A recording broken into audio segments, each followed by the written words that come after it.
जय पार्वती की जय दुर्गा मीनाक्षी की हर महादेवा हर महादेवा నగర సంకీర్తన భక్తులందరికీ ఆడవాళ్ళకి మగవాళ్ళకి కూడా భగవంతుడి దయ వల్ల ఈరోజు 27వ రోజు ఆఖరి సోమవారం ఈరోజు చాలా బాగా ఆడవాళ్ళు మగవాళ్ళు అందరూ వచ్చారు. చాలా ఎక్కువ వచ్చారు కాబట్టి భగవంతుడు మనకి ఆయురారోగ్య ఐశ్వర్యాలు మనశ్శాంతి కూడా ఇవ్వాలనే రోజు కూడా మన శ్రీ గారు పుత్రులు గారు అందరినీ మన రాజుపాడు గ్రామాన్ని అందరికీ శుభాలు పలకాలని కళ్యాణధామంగా ఉండాలని రోజు కోరుతున్నారు. అలాగే ఎందుకంటే మనిషి మానవుడు ఇక్కడ ఎప్పుడో పురాతనంగా పాదాలను తల్లి అనుకోవచ్చు. అది ఒక రాయి. ఆ రాయికి మానవ మనస్సుతోటి ప్రతిష్ఠ చేస్తే అందులో ప్రాణం వచ్చింది ఆ తల్లికి. అంటే మనం అందరూ రోజు మనసు పెట్టి అక్కడ ఏ విగ్రహానికైనా పూజ చేసినప్పుడు ఆ యొక్క ఆత్మస్వరూపం భగవంతుడిలో ప్రవేశిస్తాడు. అప్పుడు భగవంతుడే అయిపోతాడు. అలాగే ఇప్పుడు మనిషి చేసే ఒక రాయికే భగవత్ స్వరూపం వచ్చినప్పుడు భగవంతుడు తయారు చేసిన ఈ మనిషికి ఎందుకు భగవంతుడు కాదని అడుగుతున్నారు. అందు గురించి కూడా మనం అందరూ భగవంతుడు సమానమే.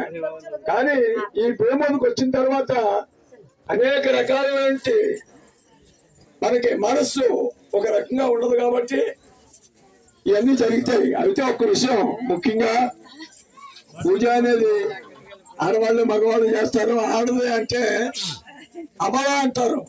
అబల అంటే బలం తక్కువ ఉన్నదండి. అంటే శరీరక బలం తక్కువ ఉండొచ్చు కానీ స్త్రీకి మానసిక బలం మగవాడి కంటే ఎక్కువ. బలం స్త్రీకి ఉన్నంత బలం మగవాడికి ఉండదు. చాలా ధైర్యంగా ఉంటుంది ఏ విషయంలో అయినది. కానీ ఇక్కడ పూజ పురస్కారాలు అనేది ముఖ్యంగా ఇంటి యజమాని ఎక్కువ చేయాలట.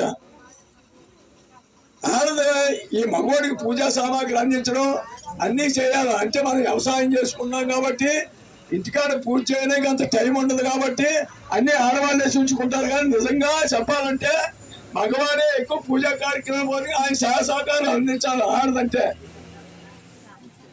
ఆ యొక్క మగవాడి మీద ఆ గౌరవం ఆ పద్ధతి లేనప్పుడు మగవాడు పూజ చేయలేడు.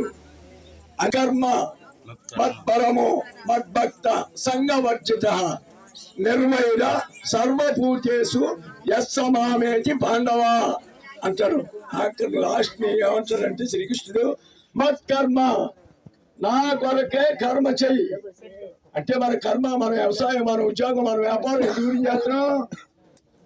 మనమేమనుకుంటాం? మన కోసం చేస్తున్నాం అనుకుంటాం. మనం పోషింపబడినాక మన కుటుంబాన్ని పోషించడం. అదేమంటాడంటే మత్కర్మ నా కొరకే కర్మ చేయి, మద్భక్త నాకే నమస్కరించు, నాకే భక్తుడుగా నిర్వైరా అంటే ఏ జీవితకి కూడా నువ్వు శత్రుభావం చూపుకో. అంటే ఏ జీవిని హింసించుకో. మాట ద్వారా కానీ, చేత ద్వారా కానీ, మనసు ద్వారా కానీ ఏ జీవిని కూడా ఎటువంటి పరిస్థితుల్లోని హింస చేయకూడదు. హింస చేయకూడదు అంటే చంపేయడమే అని కాదు అక్కడ అర్థం. మానసికంగా కూడా ఒక తిట్టి కానీ ఒక లేకపోతే మానసికంగా మనసులో నీ మీద ద్వేషం పెంచుకోవడం కూడా హింస. నీకు తెలీదు నాలో ద్వేషం నీ మీద పెంచుకుంటున్నాడంటే అది కూడా హింస కింద అవుతుందట. ఆ కర్మ ఎలా అనుభవిస్తాడంటే నాకు మనసు బాగాలేదురా, ఇప్పుడు నాకు ఇలా ఉంటుంది, డబ్బు ఉంది, ధనం ఉంది, ఇళ్ళు ఉన్నాయి, బాగున్నాయి అంటాడు. ఏనాడో మనసు తప్పు చేస్తే మనసు బాగోదట. పూర్వ జన్మ నీకు నువ్వు మానసికంగా తప్పు చేసావంటే మనసు బాగోదట. అలా మత్కర్మ మత్భక్త నిర్మయుల సర్వభూతేషు యస్సామయమైనది బాంధవా. నేను ముఖ్యంగా మీకు చెప్పేది ఏంటంటే మత్కర్మ అన్నది ఏంటంటే నీ కోసమే నా కోసమే కర్మ చేయన్నాడు. నా కోసమే అంటే ఈ శరీరం పోషింపబడినాకే కర్మ చేయి. ఎందుకంటే ఈ శరీరం దేనికుందే, ఈ శరీరం ఆయన్ని తెలుసుకోవడానికేనండి. ఇది మనం ఇంకో భోగాలు అనిపించడం కాదు. ఇది భగవంతుడు నన్ను తెలుసుకోవడానికి నీకు శరీరం ఉండాలి కాబట్టి ఆ శరీరానికి ఆహారం కావాలి కాబట్టి ఆ ఆహారం కోసం నువ్వు కర్మ చేయి. ఎలా చెప్పాడు? నన్ను తెలుసుకోవడానికి నీకు శరీరం అనే ఒక ఉపాధి ఉండాలి. ఈ శరీరం ఉండాలంటే ఆహారం ఉండాలి. ఆహారం ఉండాలంటే ఏదో ఒక మనం పని చేయాలి. ఉద్యోగమో వ్యాపారమో వ్యవసాయం ఏదో చేయాలి. దానికోసమే నీ కర్మ చేయి తప్ప నువ్వు భోగాలు అనిపించడానికి సంసారంలో కుట్టుకోవడానికి కాల్సిన మత్కర్మ నా కోసం కర్మ చేయి. మత్భక్త నాకే భక్తుడుగా నిర్వహిగా ఏ జీవితందు ఎటువంటి ద్వేషభావం ఉంచుకో. అటువంటి వాడు నాకు భక్తుడు సమా అర్జునాన్ని శివుడుగా శివుడు సంతోషాలు చెప్పాడు. జై భగవద్గీతకి, జై భగవద్గీతకి.